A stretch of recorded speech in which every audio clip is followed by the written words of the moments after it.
Welcome back to Advertising is Dead with Rashi. Hi Rashi, welcome to the show. Thank you. Thank you so much. I'm so excited to be here. Likewise, and I'm excited because what you do and what you run in terms of the company is something which I have. I'd say I wasn't that big. Let me put it differently. I grew up around a lot of pets, as my grandmom would call them. I incidentally had 13 dogs growing up at home because my Wow. grandmother had a serious issue. 12 Dachshunds and one Pomeranian is not necessarily, it's a bizarre household to have that happen. Thankfully, small town, so the house had enough space to do that. But over the years, they were always, in many ways, I think they were pets, but at some point that transition to being me looking at them as children after after I got married and Trip, who was already Pooja's dog, and later we got Lulu. So I've over the years, my perception of this entire market has kind of evolved from a consumer side, Yes. and I'm been quite excited to talk to you because I want to kind of understand um, your own, if you want to call it, pet kid story, Sure. and how and where that kind of originated and etc. And then also we'll then talk about the stuff that you do. So yeah. Sure. So how did have you always been a person who had dogs, cats, hamsters? I'm just going to leave it open ended and have you kind of jump in. Yes, I have always been that person. I just remember, I mean, I've had dogs in the house ever since I was born. And again, my family was always had pets. My dad always had dogs growing up. So I think it's just come from there. And I was always that child who was bringing home rescued birds and kittens and trying to save them and, feeding them and taking care of them. So every day there would be some new little creature in my house, and that's really where it all started from. Uh, and fast forward to you kind of setting up the company, right? And how did that happen? So I think, when I find my old scrapbooks from school and other things, I see what do you want to be when you grow up, either a vet, work with animals, open a shelter. And I think when I went to college, I forgot about that dream for a little bit. I went right into like, oh my God, I have to get a job and I have to make a career and all of these things need to happen in my life, just going with the flow. And I did all of those things. And then once I did start working in the big corporate space, I realized that this is so far away from what I want to do, and I wasn't sure what I wanted to do. But a year or two later, one new little puppy came into my life. Her name was Sarah, and I was just married. She was really my responsibility.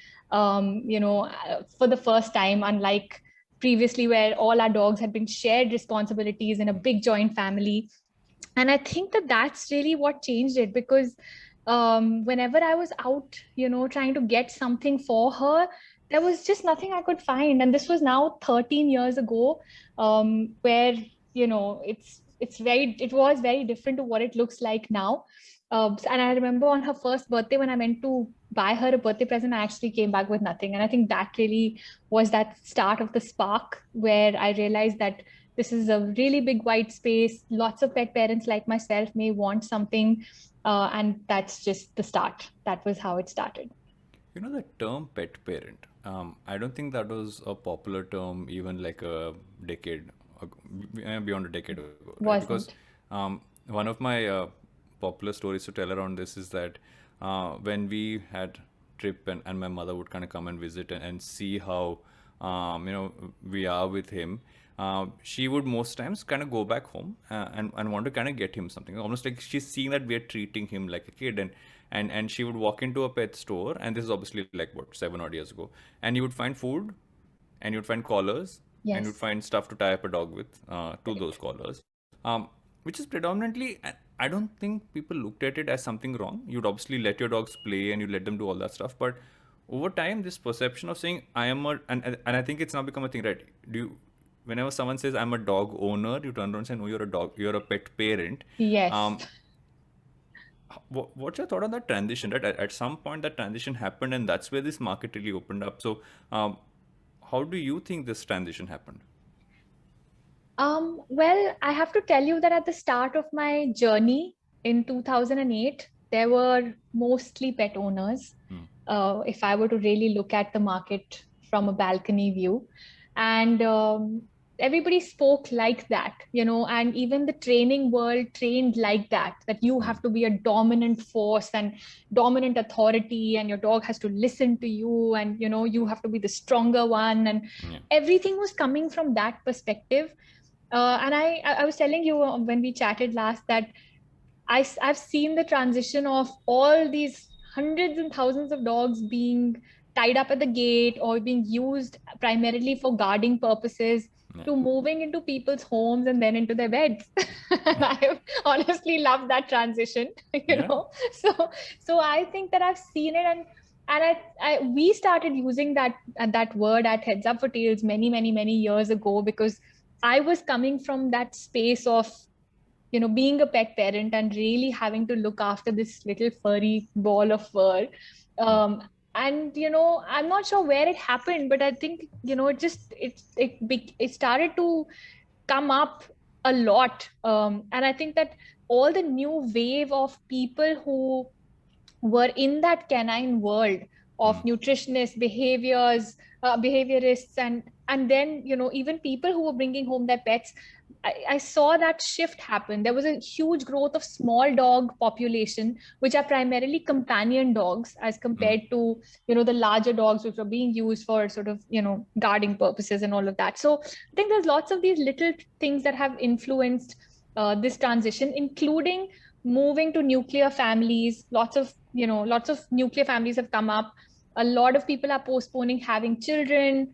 So, and then also that the empty nesters whose children have gone away. I've seen hundreds of stories of how the pet has come into the center of their lives and helped to really kind of fill up those empty spaces. So I think all of these little things have actually made this now a global phenomena, and it's been really nice to see that. I totally agree. And you mentioned pets on the bed. It's a phenomena I deal with every day. And the only way we figured a way to get out of that is to, and we found this amazingly fluffy bed, a nice big fluffy pink bed for my older one.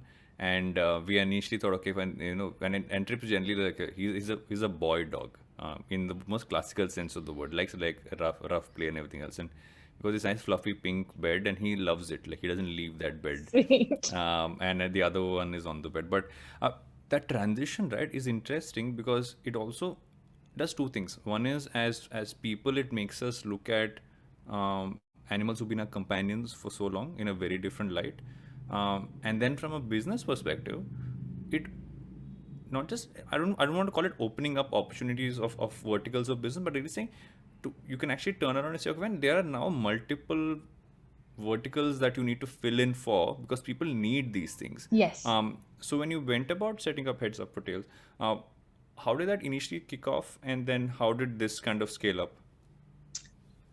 It's been a really interesting journey, because when we started out, there was nothing there. So there were no vendors, no supply chain. I built up a small collection of products that I thought Sarah would love, and then I tested it with friends and family. I took it to pet stores. They didn't really want to keep it. I had more than 200 of them bang their doors on me. So there was no front end, there was no back end, and there was no one to learn from. There was no one to advise, no one to mentor, nothing. And so really the way that we started was staying really close to our customers, having lots of conversations, and really picking up problem areas and trying to solve for them. And these were problem areas that they had never been addressed. Like, somebody was saying, listen, my dog is now 11 years old. He finds it hard to get up from his bed. So we built orthopedic beds, and we built an entire senior dog range, golden paste, all sorts of things that help with, senior dogs and helping their lives get better. Somebody is talking about puppies.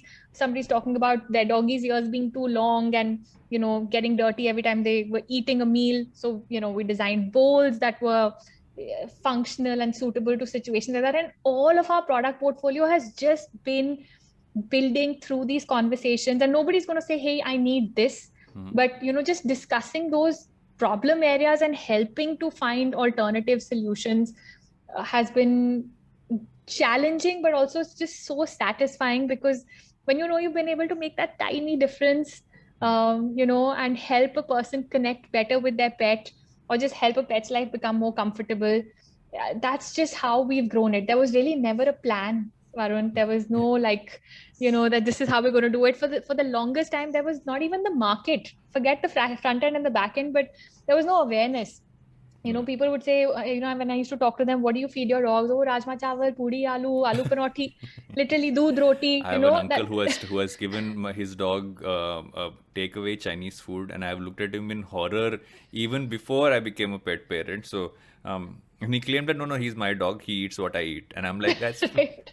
Yeah, yeah. So exactly. Yeah, yeah, that's still big right now. So I think what we're just constantly pushing towards is that, what does your pet really want from you? They want you to understand the species that they are, and they want you to understand their grooming needs, their nutrition needs, their exercise needs, their wellness needs. And really, that's all that they truly want, yeah. and trying to just push that in terms of education, in terms of products, services, wherever we're seeing the gap. So that's just how that vertical has grown.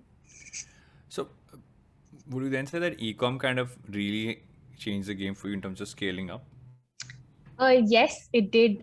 So when all these 200 plus people said no, I actually Mm, started out with a tiny e-com website in 2008, mm, built by a class 10 student, everything done by me, cataloging content, blah, blah, blah, spending countless hours. And I cannot even tell you the thrill of getting 4 or 5 orders a month from people I didn't know in remote parts of the country, Madhya Pradesh, here and there. It was just so fabulous, that feeling.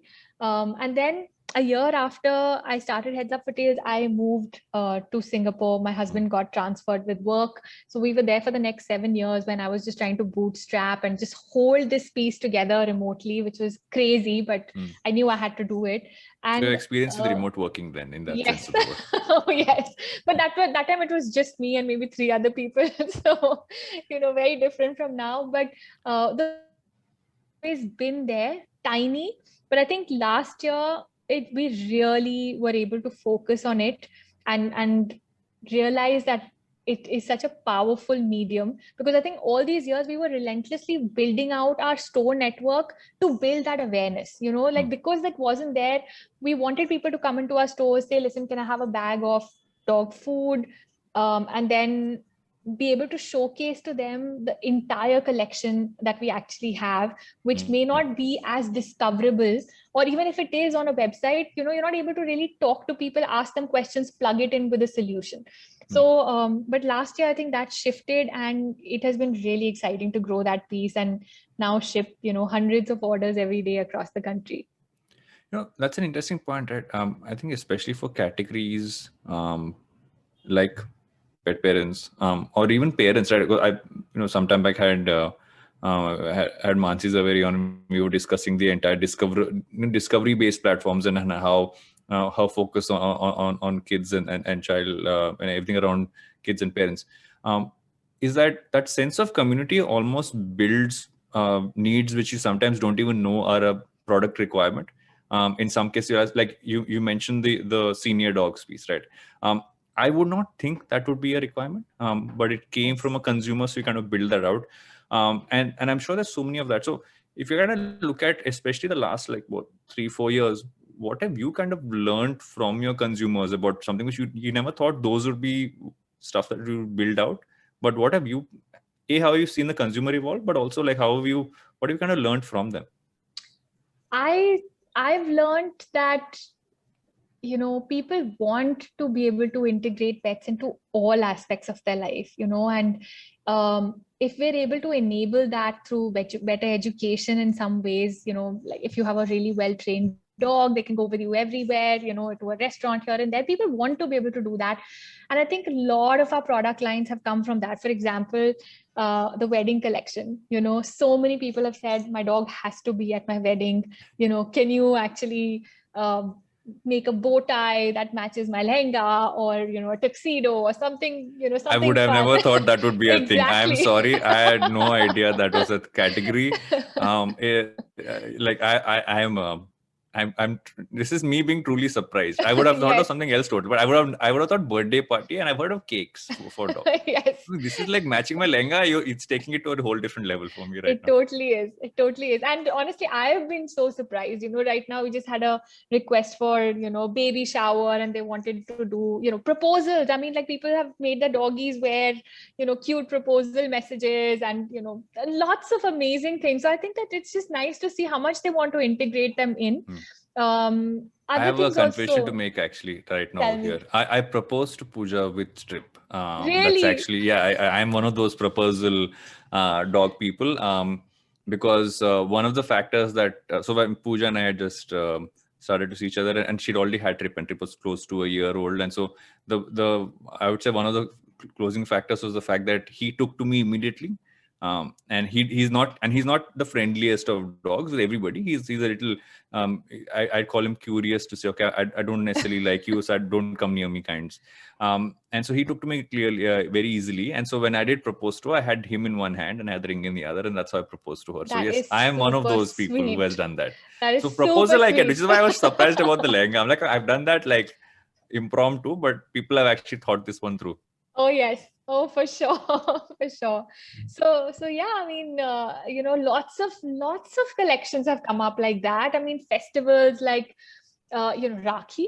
Hmm. So many people are like, I need to tie Rakhi to my dog. So we made Rakhi biscuits, Rakhi with a little biscuit in it, and, a little collection around that. And all festivals, we were the first to introduce a Diwali box with laddus for dogs and Hmm. mithais for dogs, and literally everything that you can imagine has been built out over the years, across all festivals, across all sort of cultural art themes, like whether it's Bandhni or our current Indian collective, or just playing on, what's important to us in our culture in terms of design, in terms of tradition. We've done so much of it, and it's been really fun. So, that makes me think about it very differently, right? Is that on one end, there is the entire lifestyle part of it. So it involves anything that they would wear. It would be, it would be, stuff you would have for occasions, etc. Then there's the central stuff that will be stuff around food. And I know that, like, the fact that dogs actually have allergies is something I never knew, even though I was Yes. surrounded by dogs my entire life. And I have one who has allergic problems, so I've realized that is that. So the one part is that, right, where you really kind of look at that aspect of it. And I feel that's very core as well, right? Because most times you don't know who to ask. You thankfully have a few decent vets around who you can reach out to if you are lucky, and if you're in a city. But most places, like I remember when as a kid, we go to a government veterinary hospital, and you would have like like livestock on one end, and your dog would be here, and you'd be Yes. really worried, like, do I want to really get my dog here? I know what's going to happen, right? And so I know that you have a section focused on that aspect, and I'd love to kind of hear how that came about, and how that's kind of progressed. Sure. So we actually have three key verticals: Hmm. nutrition, lifestyle, and also wellness, which includes all your grooming products. And I think even with the nutrition one, I remember, as Sarah grew older and I started also getting much more educated along my journey, I started to read labels a lot better. And when I used to look at the back of all these treats I was feeding her, there were a ton of ingredients that I couldn't even pronounce, forget Hmm. know what they were, Hmm. and I think that's what really made us think that what is this that we're really feeding our dogs, and Hmm. deeper understanding just resulted in us understanding how much chemical preservatives, fillers, all of those things were being used to make these treats sort of very mass affordable, and just that's just what had always been around for a long time. So we started with just trying to build out a range of clean treats. We built out Sarah's treats because they were Hmm. inspired by her. Just simple, dehydrated, very limited ingredients, no chemicals, no preservatives, nothing, just clean, good stuff, free of antibiotics and all of that stuff. Hmm. So we built out that. We've built out our Yummy in My Tummy. Again, it was the first human grade biscuit to be in the Indian market, because before that, it was, when I used to talk to manufacturers, they used to tell me horrific stories, which I don't really want to repeat here, but they were just not things I would want to feed my dog. It was just waste product from a lot of different sources. And I went to a biscuit factory once and they said, okay, you want chicken biscuits? Here are 20 different flavors of chicken. You can just put a few drops and it becomes a chicken biscuit or a banana biscuit or whatever biscuit you want. Just wanted to change that and put in real stuff. So we built out our range of biscuits, and now we've just introduced a range of functional treats called Nutri Wafers, for immunity, for skin and coat, for renal health, all sorts of things. And we're building out a lot of other stuff. So I think that was on the nutrition front, again, coming from our own perspective and also just talking to people whose pets just have been having so many health issues. And a lot of that comes from what are you consuming? And then on the wellness side also, there was just all of these very basic products, not really factoring in a dog or a cat's skin coat and, real problems that they are facing. So we introduced a line of organic shampoos. We just introduced a line of new sort of completely plant-based, all natural shampoos. And we just, healing balms, paw balms, massage oils, calming products, all sorts of things that you could use, but just with that very deep understanding of them from all aspects. We've been just trying to address that and find a solution, one problem at a time. It comes back to the whole part of the family piece, right? Because you literally are saying, would you feed, and maybe that's why people fed their dogs rajma chawal and take away Chinese. Like, I'm eating it so they can eat it too. But right. I agree with you. At most times you'd look at something that you would give as technically called pet food, and you would say that I mean, is it really appetizing for them? And these guys don't know better, right? So they eat whatever you give them, and they're although I have a couple of divas at home, so they sometimes give me a look when they don't get what they want. But but it's also like, I feel the more natural we are going, I think in the way we are eating, I think in general we kind of projecting that to how our own kids, I mean, canine and otherwise, or any form of pet, and do that. Have you also, and I'm sure you also kind of expanded it across, and I see on the portfolio wise, is that India was predominantly a dog friendly country. I feel the cat population has really expanded in recent times, and I'm seeing people getting more. And I mean, I have more friends now who have cats than dogs. I'm team dog entirely. But as you've added these, have you had to kind of relook at, I mean, from a technicality standpoint, on product lines, and especially in the nutrition aspect, etc., or have you had to kind of say, okay, these are common factors, these are, how is that kind of scaled out? Well, we got 2 cats into our office a couple of years ago. We just adopted them, and I think that changed, just our understanding of them. And so we built out the cat vertical, and it is very, very different from dogs. They are very different as a species, and just understanding them and building for them, it took a little bit of time. So we didn't start out with the cat vertical, but in the last couple of years we added loads of products, and I see that adoption rate going up really quickly. A lot of the younger population, the millennials, a lot of people are bringing home cats. They make for great pets. When I talk to people, they say that it's a lot less maintenance, and they're also just really adorable. I know you may not. I don't know. I've not been a cat person. I've tried my best. So I mean, I know that for people listening and not watching this one, I have generally never been a cat person. So I'm fine with them, but true love for me will always come when it's a dog. Right. Is how But honestly, like, I think once you've learned to bond with another species, those other bonds will come really easily once you have a chance to interact. And I've seen, like, they're just so sweet and they're very interactive. And of course, they all have their own personalities, just like dogs do. Some are super friendly, outgoing, and others just aren't. And it's the same with cats. And it's been nice to build out that line as well. We've just, I mean, customers say that, we need to be in the office or away from home for many hours. It's much easier with a cat. They keep themselves really clean. There's a lot less work to do. So, I mean, not from sort of, it's just different lifestyles, and it works for some people. And it's just nice to be able to share. I think it's just nice to be able to share your home with an animal. I think it's just a privilege. And so whatever works for everybody. And I know there's the wetline aspect which you kind of build out where you could really connect on that front. How has that kind of progressed? And also I love to kind of get into the foundation as well. Yes, sure. So the wetline is very new. We just launched it a couple of months ago. It was in beta testing until almost now.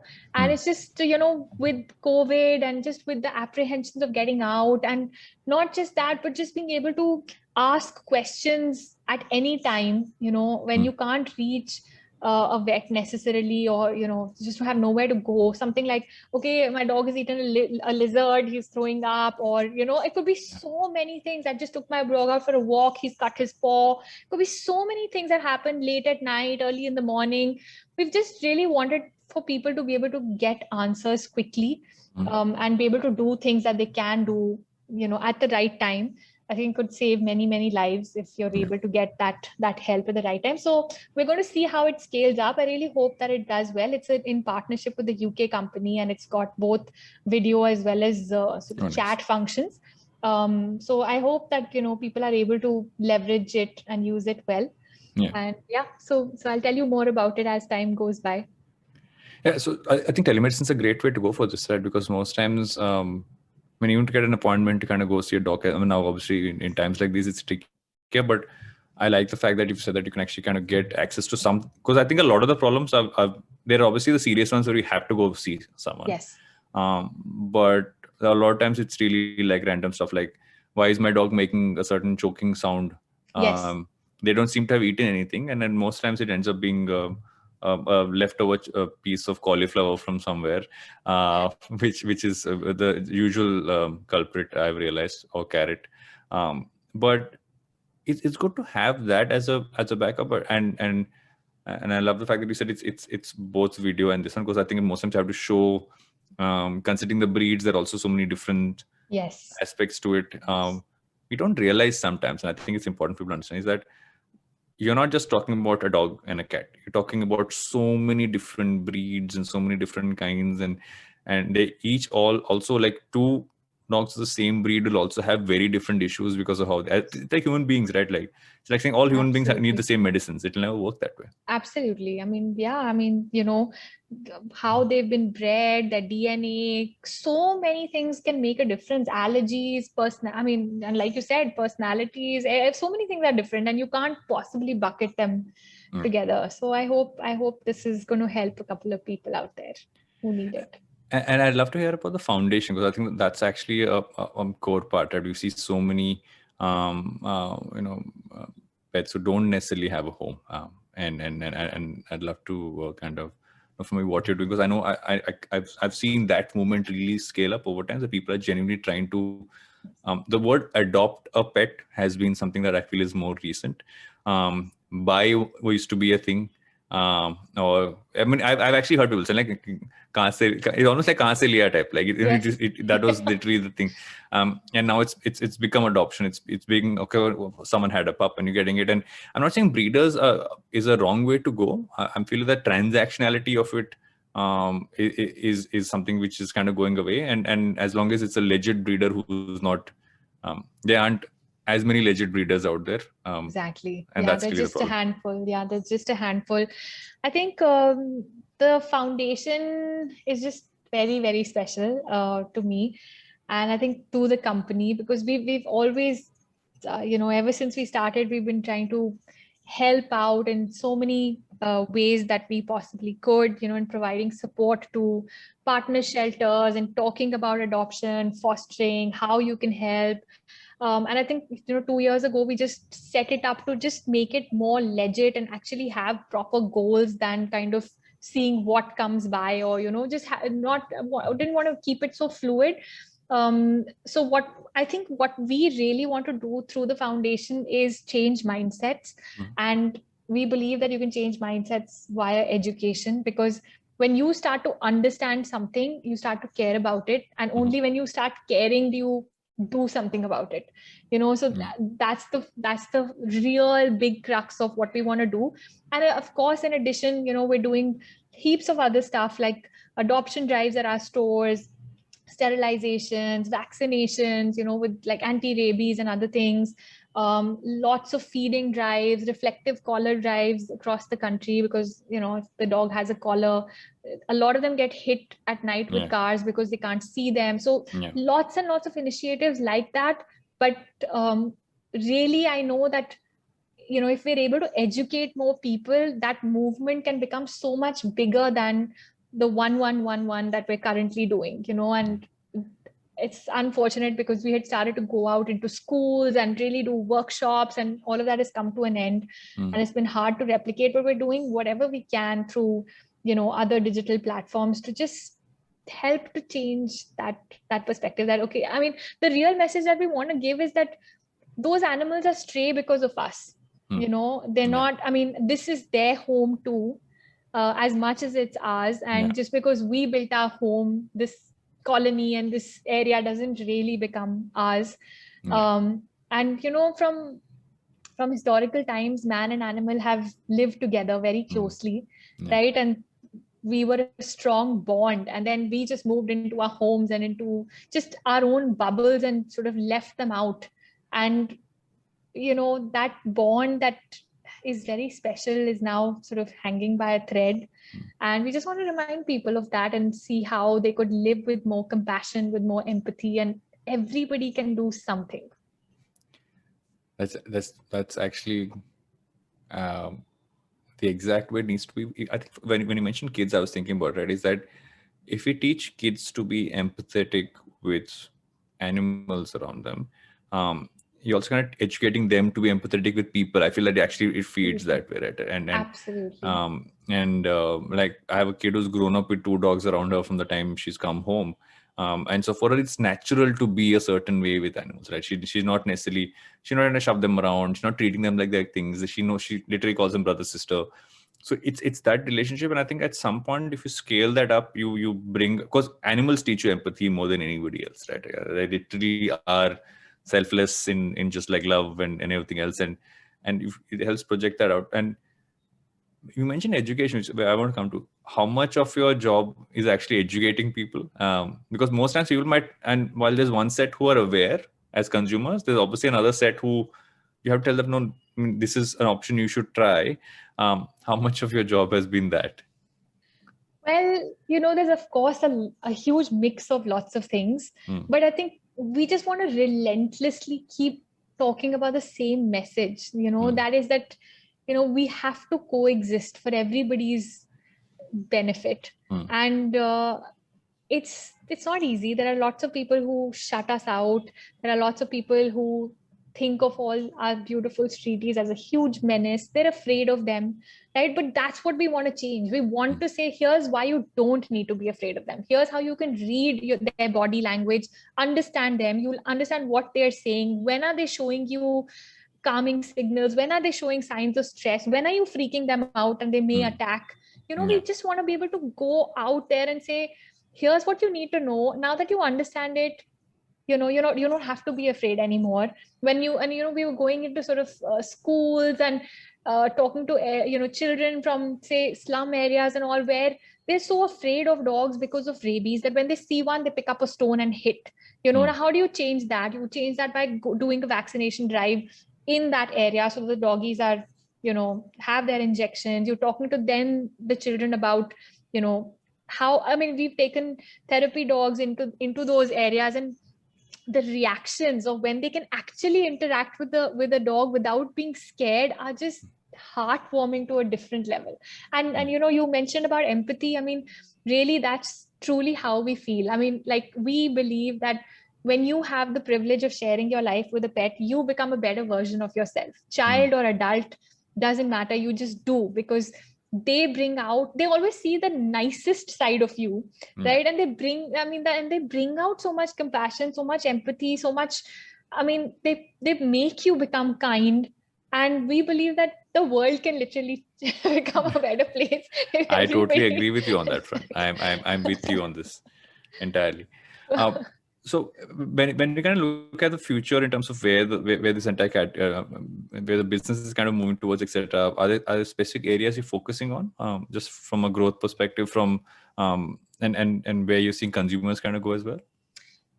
Yes, we have primarily focused on the more niche side of the market, but we realized that to make that impact and have our message be heard, we have to be able to address the market at large. So we're really kind of looking at expanding our product catalog. We're really looking at expanding services, which again, we feel that, there just is no good experience related with them, whether you need to go to the vet or whether you need to, and any part of it, there's still a lot of work to be done. So yes, on the growth side, we're looking at new stores, new products, new customer segments, new channels like our app, where we really want to integrate a lot of education, a lot of content along with the commerce, and just build in a lot of just be able to bring out a lot of expertise that the company actually holds with a lot of certified people, to be able to share that knowledge and hopefully change relationships and help people just connect better with their pets, because we know that the world just becomes better. Totally. So, This has been a very agreeable episode because I've agreed with pretty much everything that you have said in terms of this category. As we come towards the end of every episode, I do a segment where I ask my guests not necessarily about the work, and I know this conversation has not been as much about work; it's been much larger than that, but really about you, right? What are you into as a person that most people who would know you, let's say professionally or otherwise, would say, really, that's something that you spend time doing or you obsess over, or what would that thing be that's not necessarily out there, but you do spend a lot of time doing? I'd say reading. I absolutely love my books Mm. and music. I used to sing a lot. Haven't done it for the last couple of years, but always love my music. And I think dogs. You cannot say dogs. Dogs, everybody Okay. knows that now. That's a category that is out there now for you. Okay, Um, well, I'd say adventure, just outdoors and adventure. I love, sort of nature and the adventures that it brings, skydiving and all sorts of, cool, fun things. That's something that a lot of people don't know, but I love the outdoors. what have you read recently that you'd recommend? No Rules, the Netflix Yeah, story, yeah, absolutely fabulous book. phenomenal. Yeah, I yeah. just really hope I can try and build a company like that. uh, you mentioned that book. What I find fabulous about that book is the two author system that they followed, is that it's Yes. not him just talking about his company and saying everything is good. They've actually said a lot of negative stuff as well, but it's so insightful as to just that whole balance they brought about. So I agree with you entirely. Fabulous No, book to that's read. that's actually a great point that you brought up. I mean, I didn't realize the power of that till you just said it, and it Yeah, just flashed. But yeah, absolutely. They've shown that okay, if you do this, there's 20 things that can go wrong. This is how yeah, it went wrong for yeah, us, but yet we want to be able to overcome it. So I think just putting it out there, it's fantastic. yeah. And yeah, lots of takeaways. And what can you put together in an instant? Really good coffee. Perfect. And why do you think? And my general question, it's evolved over time. My question always used to be, why will advertising not die? But now, as this show has kind of progressed, it's become the category. Why will I know the answer? So I don't know why I'm asking the question. Why will our need to treat our pets like our children not die? Because they are so magical. They bring in so much love, so much friendship, so much unconditional support that you can't even quite get that from your kids. Honestly, you That's can't get true. that from anyone. Yeah, that unconditional love is I think the core. Like there is no human being can give that. That I agree with you Exactly. 100%. Exactly. Thanks so much, Rashi. Thanks for coming on the show. It's been a fabulous conversation. I've had a lot of fun doing it. Thank you. So that been one of I the had a lot of fun happier too. episodes in general vibes overall. So it's always good to have one of those happening. Thank you so much. Thank you for this amazing platform, for letting me share my story, for helping us spread our message. Thank you, Varun. You're doing an incredible job. Thanks, Rashi.